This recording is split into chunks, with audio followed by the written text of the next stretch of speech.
Ρενίκο, τώρα παραγγελία στη βροχή. Στη βροχή ρε, να σε πω κάτι. Επειδή τα έχουμε σοπεδώσει λίγο όλα, έτσι. Στη Θεσσαλονίκη, 90 μέρες στο χρόνο θα βρέχει. Τις 20 μέρες από αυτές μπορεί να έχουμε μπουρίνι, στο οποίο ο κόσμος καλό θα είναι να είναι λίγο υπομονητικός, ρε παιδί μου, ή μπορεί να έχουμε πάρα πολύ δυνατή βροχή. Άρα ή ξαφνική βροχή θα έχουμε 20 μέρες ή πολύ δυνατή βροχή.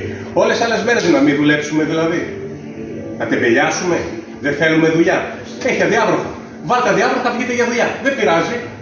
Δεν πειράζει. Θα δυσκολευτείτε και 70 μέρες το χρόνο. Δεν είναι κακό να εξυπηρετήσουμε λίγο τον κόσμο. Δεν χάθηκε και τίποτα. Και στο κάτω-κάτω, αν θέλετε να κάνετε παράπονα, κάντε παράπονα στην ΕΙΑΘ, στο Δήμο, στην περιφέρεια, γιατί οι δρόμοι είναι χάλια μετά από βροχή, γιατί τα λούκια εδώ έχουμε ένα λούκι. 1,5 χρόνο δεν έχει έρθει κανένα να τα διάσει αυτό το λούκι. Οπότε όλα καλά, δεν πειράζει. Ας δουλέψουμε και με βροχούλα. Ας βάλουμε αδιάβροχα. Δεν είμαστε μοναδικοί και άλλοι δουλεύουμε βροχή.